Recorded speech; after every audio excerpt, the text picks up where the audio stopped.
बिस्मिल्लाहिर्रहमानिर्रहीम। अस्सलाम वालेकुम। घर में 6 अफराद हैं जिन पर कुर्बानी वाजिब है। अगर उन सब की तरफ से 2 या 3 कुर्बानियाँ कर दी जाएं तो क्या काफ़ी होंगी या 6 कुर्बानियाँ ही करना होंगी? 6 कुर्बानियाँ करना होंगी। बाज़ लोग पूरे घर की तरफ से सिर्फ़ एक बकरा कुर्बान कर देते हैं। इस तरह किसी की भी कुर्बानी नहीं होती। एक बकरे में एक से ज़्यादा हिस्से नहीं हो सकते। ऐसे मौका पर बड़ा जानवर ले लिया जाए तो वह 7 अफराद की तरफ से कुर्बान किया जा सकता है।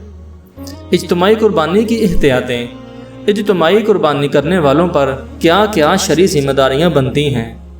इज्तमाई कुर्बानी के मसाइल बहुत पेचीदा और मुश्किल हैं, लिहाजा इज्तमाई कुर्बानी करने वालों के लिए लाजिम है कि वो इससे मुतल्लिका ज़रूरी मसाइल सीखें या फिर उलमाए किराम की मुकम्मल रहनुमाई में ही कुर्बानी करें। बदकिस्मती से लोगों ने इज्तमाई कुर्बानी को एक कारोबार बना लिया है। बाज़ इदारे भी उलमाए किराम की रहनुमाई लिए बगैर इज्तमाई कुर्बानी करते हैं और खुल्लम खुला गलतियां करके लोगों की कुर्बानियां ज़ाया कर बैठते हैं।